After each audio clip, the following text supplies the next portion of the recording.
আমি মাকে খুশি করতে গেলে বউ নারাজ, বউকে খুশি করতে গেলে মা নারাজ। কিন্তু আমি একজন মানুষ, কোন দিকে যাব? ইসলাম বলে তুমি তোমার মার কি?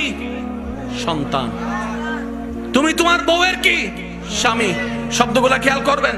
তুমি তোমার মার সন্তান, যার পায়ের নিচে তোমার বেহেশত।